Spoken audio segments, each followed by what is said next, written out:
Bitcoin's been range bound for the last 160 days, but the alts never stop moving, just like the girl who was rocking it. I've been rocking with her. I'm buying some alts right now on the dip.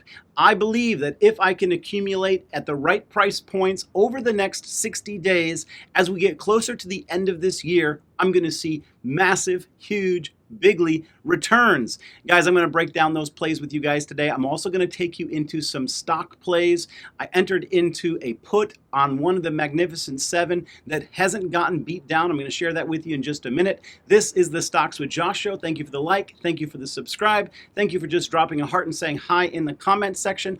On Thursday, I dropped a micro class in the Stocks with Josh Discord talking about the VWAP indicator, and on Friday in the VIP live trading room, I implemented it together with some other trading strategies. We booked a beautiful 60 to 80% win on SPY puts on the drop this morning using those indicators. Guys, that's what we're doing in the Chart Goat University. One of the folks following along made $1,500 while live trading with me.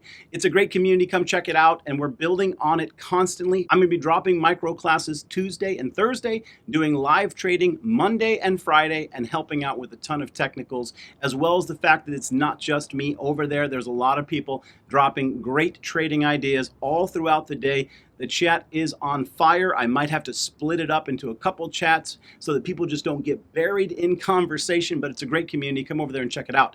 Okay, what is going on with these markets? Why has things been falling apart? Well, it was just barely a couple weeks ago that I had warned about a potential bull trap when we were above the bearish ascending wedge on the SPY. Ever since we broke beneath that, we've been trending down.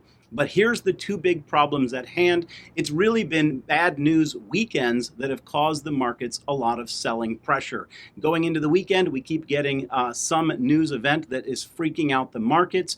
And going into this weekend, we have looming Middle East conflict that could escalate, and that would cause stocks to drop more on Monday. But in addition to that, there is some turmoil regarding the Fed rate. There was the expectation that if he had actually cut in July, as some had originally suspected, that it would actually panic the markets. It would send the message potentially that the markets were very weak. He didn't cut in July, but he did come out and said that he was quite certain that there would be a cut in September. Well, the market's been recently saying, after it looked at that unemployment data that came out this morning, that he is behind the curve, that he should have cut already. They're calling for 4 cuts this year to re-stimulate the economy. If we get those cuts, you're going to be wanting to look at small cap. You're going to be wanting to look at IWM. You're going to be wanting to look at rate sensitive stocks like Tesla, as well as Enphase and other solar companies. There's going to be a ton of companies that are going to do well and are going to outperform big tech. And it's principally been big tech that's getting slaughtered this last week. What have I been buying regarding big tech? NVIDIA. They are the ones that are going to potentially resurrect the Magnificent Seven. At the end of this month, when they report earnings, they could yet again trigger the next bull move in these markets. So I'm going to be keeping an eye on that, and I'm accumulating.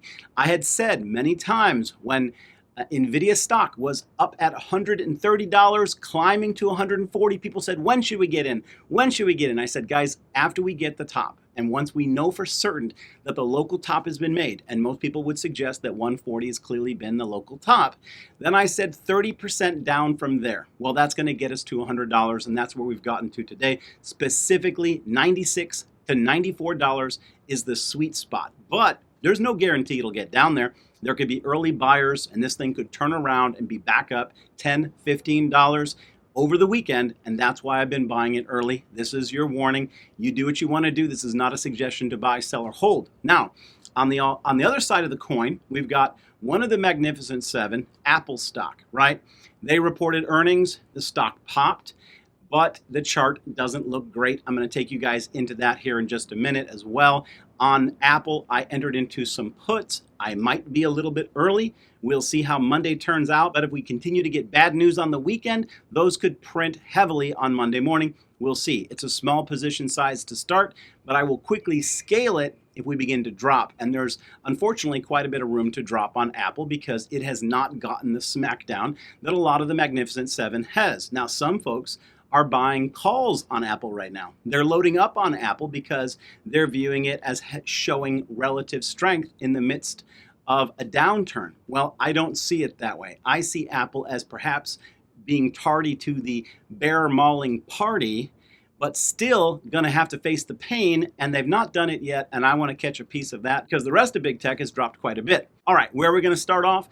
Let's look at the Bitcoin chart. I'm going to share some of the alts I've been buying with you, and then we'll get into some of my big tech plays. Super simple commentary. I love to keep it simple. You see the big fingers pointing down. We got a problem with that 70K. We've not closed any weekly candles above it in this entire crypto cycle. But if you look at this from a bullish perspective, what do I see? Sideways consolidation. Every time we have come down to 60,600, we've popped. One time we had a hard day and we crashed beneath it, but the next week we pop back up to it. The following week we move back to that 70K. I always think of a SWAT team with a ram that's attempting to break down a door. So far, the bulls have hit that 70K door 4 times. And what happens if you hit it the 5th time? Personally, I think it's going to bust that door wide open and Bitcoin's going to go higher. However, if you see us come back to that 60K and we break down beneath it, well, we've got a bigger problem and we could be under a bearish storm. And if we get beneath 60, my target becomes 50. At the moment, apart from any major news event, I'm feeling a little bit more bullish these days because of the fact that we're so many days in sideways accumulation. Well, that's what Bitcoin's doing, but the alts have actually been slammed. They're still down on their lows, and this is where I've been accumulating. And which alts have I been accumulating? The ones that actually gave me the biggest payday on the last pump. We're talking Bonk paid me the most, and that's why I've re-entered into a large position in Bonk. Say, ticker SEI, was another one that I made out really well on. It's down in the gutter at 30 cents. I believe it could easily recover to $1. And then you've got Ondo. This thing could go as low as 75 cents. Might even be hitting that right now. But I think it's a huge buy at that level because I believe that we could easily get 1 to 200% on all of these. Bonk, the best buy level for that, I believe, has been 4020 and below. Anything that I can grab in that price range, I think is going to be pretty big payday in the future. Where could it go in the future? 80. So there's a massive opportunity there for a push higher. Now, those are my altcoins. Let me cover a couple stock plays before I wrap this video up. Going into next week, these are the stocks that I'm either buying or carrying puts on. All of them I think should be on your guys' watch list. Let's go check those out. All right, guys, we're looking at NVIDIA. We know that Nancy doubled down. Stocks with Josh is doubling down. Structure is back here at $94. We may not get there. That's why I'm buying this range here between $100 and wherever it does get. We have continued to move down this week. And if we have any bad news this weekend and the stock market wants to do a little tumble, then this is where NVIDIA gets very attractive. Anywhere between $96 to $94, I think in the coming days is going to be a big win. Okay, Apple stock. Some could make a case that they're showing great relative strength and it's time to buy the dip, but let me point out a few things to you. One, today's candle, this is the daily candle. That's almost a headstone doji. It's an extremely ugly candle. The last 2 days have not been bullish. I see a head and shoulders pattern on the chart. I view all of these areas that I've got marked on the right, 229, 223, and 218, as potential areas to scale into a bearish position, because if this neckline of around 218 breaks, don't load up puts early. The confirmation is a break in price and a close beneath 218. That's where I could see some acceleration to the downside. And so I am bearish right now on Apple. Now, if we get above the middle of this channel, then I've got to take caution on my bearish view because we obviously would be pushing potentially higher, getting up as high as 240. 247 would be the target from there. But at the moment, I am more defaulting to the idea of an Apple breakdown.